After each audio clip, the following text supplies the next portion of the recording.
या आधारित पैसा अंतर्गत हा प्रोजेक्ट करताच येत नाही. हा कायदा आहे. तुम्ही आम्हाला विचारलंच नाही, तुम्ही आम्हाला नोटीस दिलीच नाही. तुम्ही डायरेक्ट ग्रामपंचायतीला नोटीस पाठवता. तुमच्या बापाची जमीन आहे का ती? अरे जमीन आमच्या हक्काची नाही, तुमच्या बापाची. तुम्हाला करायचा तो प्रकल्प त्या गुजरातला करा, तिकडे गुजरातला करा, इथं मुख्यमंत्र्यांच्या गावात करा, पंतप्रधानांच्या गावात करा. आमच्याकडे कशाला येतात रे? एकतर आम्ही धानामध्ये बुडालो, जुन्नर तालुक्यामध्ये आदिवासी भाग धरणामध्ये बुडाला, आंबेगाव तालुक्यामध्ये आदिवासी भाग धरणामध्ये बुडाला, खेड तालुक्यामध्ये आदिवासी समाज धरणामध्ये बुडाला आणि आम्ही धानात बुडालो. आम्ही डोंगरावर गेलो. इकडे आम्हाला हाकला निघाले. तुमच्या बापाची जमीन आहे का? आम्ही आमच्या भावना पुढे भाऊ हे नुसतं उपोषण करून मागणार नाही, उपोषण तर करणारच. तुमच्या पाठीचे आम्ही आवडतात, परंतु आपल्याला रस्ता रोको आंदोलन करावं लागेल. यांच्या गाड्या जावं लागतील, यांच्या गाड्या पेटवाव्या लागतील, यांना दगडफेक करावं लागेल. कारण आडोशीला काही बंदुकी नेण्याची गरज नाही. एवढे दगड फोडलेत ना, एवढे दगड फोडलेत ना, एक एकाचा टाळका पाहून टाळका फोडल्याशिवाय राहणार नाही. या समितीच्या अध्यक्षांना त्यांना इशारा समजा, दादागिरी समजा, काय समजायचं ते समजा आणि पोलिसांना म्हणावा इथे येऊन वाचून बघा. मी माझ्या लेटर पेढीवरती कोऱ्या पत्रावरती सह्या करणारे सुरेश भाऊ, तुम्हाला काय लिहायचं ते लिहा. हे वादळ तुमच्या पाठीशी, शेवटी माझ्या नावामध्येच वादळ आहे. देवराम लांडे एक तर लवकर पेटत नाही आणि पेटला तर हा देवराम लांडे इज्जत नाही. अशा प्रकारचा माझा या जुन्नर तालुक्याला रे तर महाराष्ट्रामध्ये कोणी बोलला.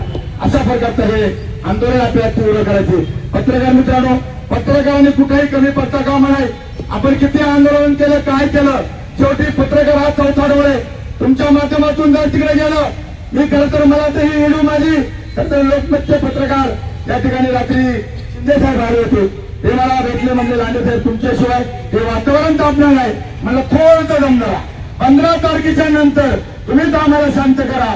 तुम्हाला काय मीडियाच्या माध्यमातून कुठं पाठवायचे पाठवा, जेणेकरून ही बातमी टीव्हीला जर केली आणि त्या अदानींनी जर पाहिली तर अदानी मागे सरला पाहिजे 10 हात. अशा प्रकारचं निवेदन आपण करणार आहेत. येणाऱ्या 15 तारखेपासून 15 तारखेला सगळ्या ग्रामपंचायतच्या सभा आहे, ग्रामसभा, आणि 15 तारखेच्या ग्रामसभेचे प्रत्येक मी मीडियाच्या माध्यमातून सांगतो, प्रत्येक सरपंचाने या 17 ज्या ज्या ग्रामपंचायत नोटीस आले त्या ग्रामपंचायतच्या सरपंचांनी 15 तारखेच्या आतमध्ये हा 15 तारखेपर्यंत हा ठराव करून द्या. म्हणजे आपल्याला 18 तारखेपर्यंत त्याचा पत्र यावर मुख्यमंत्री, उपमुख्यमंत्री, पंतप्रधानापर्यंत पाठवावा लागेल. आणि सुरेश भाऊ, तुम्ही जे उपोषण करताय ते अगदी निश्चित आहे, परंतु नुसतं उपोषणावरती नाही तर आपल्याला वेगवेगळ्या प्रकारचे मार्ग त्यांचे रोखावे लागणार आहे. त्यांच्या खाली मुंबईला जाणारा भाजीपाला रोखावा लागणार आहे. मुंबई पुण्याला जाणारा भाजीपाला रोखला तर मुख्यमंत्री, उपमुख्यमंत्र्याला भाजीपाला नाही घातला पाहिजे, त्यांना चहाला दूध नाही घातला पाहिजे. अशा प्रकारचं आंदोलन करावं लागणार आहे. नुसतं बाहेर जाऊन आणि एकीवरती चिकनफेक करण्यापेक्षा संघर्ष करा. संघर्ष करून आपण तर पुढे गेले पाहिजे. आणि देवराम लांडेच्या रक्तामध्ये संघर्ष भिडलेले, रक्तामध्ये संघर्ष भिडलेले. आणि म्हणून आता राजकारण संपलंय. आता 5 वर्ष राजकारण नाही. जनतेला जे कळालं ते जनतेने केलेले, त्याच्यामुळे राजकारण करू नका. आता काही 5 वर्ष इलेक्शन नाही. आता माहित आहे तुम्हाला आणि अश्विनी ताई तुम्हाला सर्वांना लोकांनी भरवत वचन निवडून दिलाय. तुम्ही जनतेसाठी संघर्ष करायचे. त्याचा 17 संघर्ष केलाय. अशी एक झाशीची राणी म्हणून त्या ठिकाणी हातामध्ये दोघांनी तलवार घेऊन आपल्याला संघर्ष उभा करायचे. आता माझा मीडियाच्या माध्यमातून जाहीर इशारा आहे आणि जनतेला माहिती आहे की आपण जे कुठं कमी पडले नाही. दीपकजी कुठे, तुम्ही एक तरुण सरपंच आहात, पैलवान आहे. आता नुसतं आता नाही, दादागिरी करावं लागले. खामगावचे सरपंच तुम्ही पण पैलवान आहेत, तुम्ही पण आदिवासी वादाचे कट्टर समर्थक आहेत. ताकद वापरावं लागेल, तिथं मनगड पुढे करावं लागेल. राहुलजी कुठे, तुम्ही पण पैलवान आहेत. गणपत, तुम्ही सगळे पैलवान माझे कट्टर समर्थक आहेत. त्याच्यामुळे इथं आपण कुठं कमी पडायचं नाही. आपण हात कमी करू, परंतु आपण संघर्ष करू. संघर्षातून उभा केलेला हा आदिवासी वादळ आहे. आणि म्हणून निश्चितपणे या ठिकाणी आमची भगिनी भीमाबाई त्या आज खरं तर या ठिकाणी उपस्थित बसल्या आहे. त्यांचंही अभिनंदन करतो. काल माझा ते माहीत झाल्यामुळं, सासू माहीत झाल्यामुळं मी कधी बोलतो नाही. आणि सगळं कागदपत्र यावं त्यांच्याकडे त्या दिवशी संध्याकाळची त्या पोरांच्या ताब्यामध्ये दिलं होतं. मी माझी त्यांना खरं तर गाडी मी पाठवणार होतो. काल खरं तर या ठिकाणी फोन आला. आणि हे सगळं म्हणजे भीमाबाई आपल्याला हे मोठा संघर्ष उभा करायचे बांगरसाहेब युवराजी लांडे साहेब थोडं काम बाजूला ठेवलं पाहिजे. आणि मी म्हणतो तालुक्यातून नाही महाराष्ट्रामधून तुला सुरेश भाऊनी सगळ्यांच्या आधी मराठी घेतलं सगळ्यांनी संघर्ष करा. कोणी संघर्ष करा, कोणी उपोषण करा, कोणी गाड्या वाढवा, कोणी गाड्यांची हवा सोडा, कोणी गाड्या पेटवा. जर जेवढं हे आंदोलन तीव्र होईल तेवढं हे आंदोलन तीव्र करायला लागणार आहे. आणि तीव्र केल्याशिवाय हे प्रकल्प थांबणार. आणि 21 तारखेची जी सुनावणी आहे ही सुनावणी होणारच नाही. काय होणार? ही सुनावणी होणार नाही. आणि या सुनावणीला येणारे अधिकारी त्या अधिवेशनामध्ये पोहोचणार नाही एवढी खबरदारी आम्ही निश्चितपणे घेणार आहे. त्याच्या आतमध्ये यांनी चर्चा करावी आणि ही सुनावणी रद्द करावी अशी आमची मागणी आहे. आता तिथं काय जीसीबी मारत होतं ते काळजी करू नका. आपण रस्त्यावरती दगड लावू, इकडून येणार तिकडून येणार, त्यांना पळायला सुद्धा जागा नाही. इकडं पळालं तर धरणार मूर्ती, तिकडे पळालं तर कडेवरून खाली जाती, म्हणजे ते जिवंत मागे जाणार नाही. अशा प्रकारचं नियोजन तुम्हाला आम्हाला करावं लागणार आहे. पळा पळा पळाली पाण्यात बुडू बुडू बुडू बुडू बुडू बुडू मारायची. आणि तिकडे घातक पळाली पळू पळू पळू पळू पळू पळू मारायची. हा संघर्ष जेव्हा करू त्याला त्यांना कळण एक तर आता आदिवासी समाज पेटत नाही आणि पेटला तर तो इजत नाही. हे काम तुम्हाला आम्हाला करावं लागणार आहे. आणि ते सुरेश भाऊ तुम्ही आपण पहिल्यापासून जुने मित्र आहोत. राजकारणाचे जोडे ठेवून प्रत्येकानं कुठला पक्ष सांगायचं नाही मी या पक्षात आहे मी त्या पक्षात आहे. काही पक्षाची ज्ञानदाना नाही. आपण सुरेश भाऊंनी सांगितलं की पोलिसांनी काय पत्र दिलं, पोलिसांनी काय पत्र दिलं, पोलिसांचं काय बापाचं उपोषण नाही. त्यांना असं नको वाटायला का बा सुरेश भाऊ तुम्ही एकटे नाही. शेवटी देवराम लांडे हा संघर्ष करणारे कार्यकर्ते 1 लाख लोकांचा कलेक्टर कचेरीमध्ये मोर्चा काढणारे, कलेक्टरला मी कचेरीमध्ये कोणणारा कार्यकर्ते, लाल दिवसची गाडीला झुगारून त्या ठिकाणी मला अनेकांचे दबाव आले होते. देवराम लांडे तुम्ही जर आंदोलन केलं तुमचं अध्यक्षपद काढून घेऊ. मग त्या टायमाला सांगितलं होतं आमच्या आदिवासी समाजाच्या आरक्षणासाठी माझं अध्यक्षपद गेलं तरी चालेल, पण देवराम लांडे मोर्चा काढल्याशिवाय राहणार नाही. पुणे जिल्ह्याचं नेतृत्व केलं. त्या टायमाला मी जिल्ह्याचा अध्यक्ष होतो. मी माझ्या अध्यक्षपदाची फिकीर नाही केली आणि तो मोर्चा मी खरतरी यशस्वी केला. अनेक गावच्या ठिकाणी आता रेडेसर सरपंच आमच्या जवळचे आहेत. आता ते खाली भागामध्ये पण या ठिकाणी पुण्यामध्ये येतील. त्या ठिकाणी निलेजी राऊत आहे. सगळे सरपंच कुठलाही आम्ही 17 ग्रामपंचायतचे 17 सरपंच सकाळी फूड सुरेला आम्ही तिथे पण त्या सरपंचाला म्हटलं आमच्या पाठीमध्ये सावंतचे सरपंच असतील. जी गावं या याच्यामध्ये ज्यांना नोटीस आल्या त्या सरपंचाला आम्ही त्या समितीमध्ये घेतले. त्या ग्रामपंचायतचे ठराव तर नेमकी तर ठरावाची झालाय. आज तिथं माझी पहिली 1 नंबर सही कुकळेश्वरला माझी सही. त्यांना म्हटलं मी जातो पुढा तुम्ही ही ग्रामसभा पार पडा 100च्या पुढे तुमचं करून झालं पाहिजे. आणि ठणकावूनपणे आपण मी सुरेश भाऊ ते ठराव करायला कारण आपल्याला 17 ग्रामपंचायतचे ठराव पाहिजे.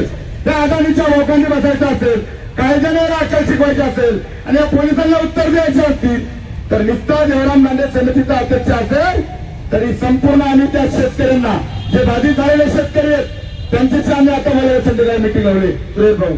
आणि निश्चित आम्ही जेवढे शेतकरी आहेत काही शेतकरी मी त्या बामण्यांना फोन केला म्हटलं आपण दुसऱ्या त्या राष्ट्राला पण फोन केला. एकाची 25-25 एकर जमीन आहे. त्यांना ठणकावून सांगितलं कुठल्याही शेतकऱ्यांनी समितीच्या विरोधात जर अशा कुठल्या प्रकारचा लेखी दिला तर तुम्हाला मात्र इथं सुट्टी भेटणार नाही. आम्ही तुमच्यासाठी लढतोय. कोणाला काय पैसे दिला तर काढून तुमच्या जमिनीचे पैसे देऊ अमुक करू तमुक करू अजिबात त्याच्यावरती कमेंट करायची नाही. अशा प्रकारचं सर्व शेतकऱ्यांना सुरेश भाऊ आम्ही एकत्र करणार आहे. शेतकऱ्यांचे आम्ही त्या ठिकाणी लोन घेणार आहे ते आमचा कर्म विरोध आहे. आपण लढतो कुणासाठी म्हणजे आज अनेक व्यक्ती गेले उद्याला मागणं मी आता माझ्याशी गाडव्याचे सरपंच मी आता त्याचं काहीतरी राज्याचं काम होता मला लांडे साहेब मी गाडव्याचा सरपंच तुम्ही सांगाल तो ठराव तुम्ही सांगाल ते आम्ही सगळ्या सरपंचांनी तुम्हाला पाठिंबा दिलाय. सगळ्या आदिवासी 17 सरपंचांचा एका देवराम लांडेशिवाय संघर्ष होणार नाही. आणि म्हणून प्रमुखाने माझ्यावरती जबाबदारी टाकली. म्हणून सुरेश भाऊ त्या ठिकाणी माझी सर्व पक्षीय मित्रांना विनंती आहे याच्यामध्ये कोणी राजकारण आणू नको, येडवाकडे कोणी बोलू नको. हा संघर्ष आहे. संघर्ष करण्याची ताकद देवराम लांड्यामध्ये आहे. आणि आतापर्यंत माझ्या आयुष्यामध्ये सुरेश भाऊ मी 15 ते 16 आंदोलन केले आणि ती अशी कमी नाही. धरपकड मोर्चे काढले गाढवांचा मोर्चा काढलाय, वाटेल ते केले. हे सर्व मीडियाच्या माध्यमातून तुम्ही फक्त आदिवासी वादळ सर्च करा, तुम्हाला सगळे माझे मोर्चे दिसतील. मग ते बनकर फाट्याचा असेल, तो आळा फाट्याचा असेल. आळा फाट्याच्या मोर्चाला आम्ही खरं तर आणि त्या ठिकाणी मोठा एक त्या ठिकाणी आंदोलन केलं होतं. त्यात आम्हाला घुसखोरी हटाव आदिवासी बचाव, घुसखोरी हटाव आदिवासी बचाव हा मोर्चा आम्ही आळा फाट्याला चौक बंद केला. त्या ठिकाणी सर्व लोक पहिल्यांदा असा विरोध मोर्चा होता. आळा फाट्याचा रस्ता रोको आंदोलन ते सुद्धा त्या ठिकाणी मी माझ्या नेतृत्वाखाली लोकांनी माझ्यावर विश्वास ठेवला होता, ते आम्ही यशस्वी केलं. जिल्हा परिषदचं आम्ही यशस्वी केलं, बनकर फाट्याचं आम्ही यशस्वी केलं. नंतर आम्ही आमचे झेरळ साहेब खरं तर मंत्रालयातून 4थ्या मजल्यावरून खाली जाळीवर उडाले. त्याच्यामध्ये सर्वात आधी पोहोचणारा कार्यकर्त्यामध्ये देवराम गांधी आहे आणि झेरळ साहेबांनी आम्हाला आदेश दिला, तुम्ही सुंदरला आंदोलन करा. मी इथून 5-50 कार्यकर्ते घेतले आणि आम्ही शिवनेर किल्ल्यावर म्हणला उड्या मारणार म्हणून असं आम्ही त्या ठिकाणी गेलो. पोलिसांनी आम्हाला अडवलं, 100 पोलीस आले आणि आम्हाला अडवलं. झेरळ साहेब म्हणले या ठिकाणी काहीतरी मार्गी लागतंय, देवरामजी तुम्ही काय जास्त गडबड करू नका. झेरळ साहेबांचा आदेश आला आणि आम्ही त्या ठिकाणी थांबलो. आता सुद्धा झेरळ साहेबांचे माझे फोन चालू आहेत. झेरळ साहेब तिथं अदानीच्या प्रकल्पाला जिथं प्रकल्प होतोय त्या ठिकाणी भेट देणारे, जे शेतकरी बाधी खातात त्या शेतकऱ्यांची चर्चा करणारे आणि ते त्यांना 2 गोष्टी समजून सांगणार आहेत. आपल्या आदिवासी समितीचे महाराष्ट्राचे अध्यक्ष आमचे मित्र दरोडा आमदार, ते 25 आमदारांचे अध्यक्ष ते पण या ठिकाणी येणार आहेत. हे आंदोलन अत्यंत तीव्र होणार आहे. 15 तारखेपर्यंत आपण बघतोय कसं होतंय, काय होतंय. त्या ठिकाणी गाड्या रस्ते सुरू केलेले आहे. पुणे कल्याण नगरवर आडू वाटल ते करू, पुणे नाशिकवर आडू आंदोलन करून तुम्ही उपोषण करा, आम्ही थांबणार नाही. आमचा जाहीर इशारा आहे. आणि म्हणून त्या ठिकाणी कोण आहे अदानी, त्या अदानीचा आम्ही फायदा नाही केल्याशिवाय नाही. माझ्या अनेक माहिती आहेत. आणि म्हणून कार्यकर्त्यांना एकत्रित ज्याला ज्याला ज्याची पद्धतीने ताकद वापरा, संघर्ष करा. आणि कुठल्या प्रकारचं आपल्यामध्ये मतभेद आहेत असं कुठल्या प्रकारचं एकीमेरीला करू देऊ नका आणि होणारही नाही. हा काही संघर्ष एकट्या देवराम गांधीचा काही सुरेशभाव वाजगंते नाहीये. हा संघर्ष त्याचा जर पाहिला तर संपूर्ण सह्याद्री पट्ट्याचा आहे आणि तो आपल्याला कोण पाहिजे. पत्रकार मित्रांनो, तुम्हाला माझी विनंती आहे, तुम्ही पत्रकार त्याच भागात राहतात आणि मग सर्व पत्रकार मित्रांना माझी विनंती आहे, या बाबतीमध्ये नो कमेंट. इथं कुठल्याही प्रकारचे ऍडजस्टमेंट नाही. या ठिकाणी आमदार साहेबांनी काय पाठिंबा द्यावा, खासदार साहेबांनी द्यावा. माझे आमदार साहेब मला अतुलजी बेनके साहेब त्यांनी मला आता सांगितलं, म्हटलं या ठिकाणी येऊन गेलेले. या ठिकाणी जिल्हा परिषद सदस्य माहिती आहेत, माहिती आहे मी सांगितलंय आणि सरपंच मॅडम सांगितलंय. अरुणाताई पण डबल ग्रॅज्युएट सरपंच आणि माहिती आहे ग्रॅज्युएट आहे. आणि म्हणून तुम्हाला सांगू इच्छितो, कुठे मागे हटायचं नाही. आणि अरुणाताई, मी जरी अध्यक्ष असेल, तुम्ही जरी उपाध्यक्ष असेल तर याच्यामध्ये आपण कुठे कमी पडणार नाही. आणि याच्यामध्ये आपण पदार्थ आपल्याला तर ग्रामसभेने अध्यक्ष केलंय म्हणजे काय आपण तिथे मागे सरणार नाही. कुठेही या ग्रामपंचायत ठरावाला कुठे गालबोट लागणार नाही. कारण या ठिकाणी आमचे उपसरपंच बाळू कोकणे या ठिकाणी हिरवणी करतात. त्याच्यामध्ये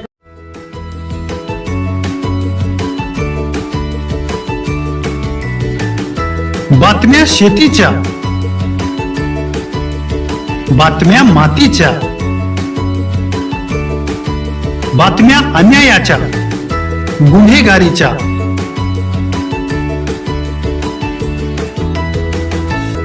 राजकारणाच्या आणि समाजकारणाच्या, शोषणाविरुद्ध बुलंद आवाज, जनसामान्यांच्या हुंकाराची गाज, सत्कार्याला प्रोत्साहन, दुष्कृत्याला अनुशासन, निर्भीड, निस्पृह, सडेतोड, बेधडक आणि रोखटोक म्हणजेच विघ्नहर टाइम्स. शोध बातमीचा, ध्यास सत्याचा. आपलं चॅनल, आपली बातमी. सबस्क्राईब तर कराच, पण बेल आयकॉनवर क्लिक करायलाही विसरू नका.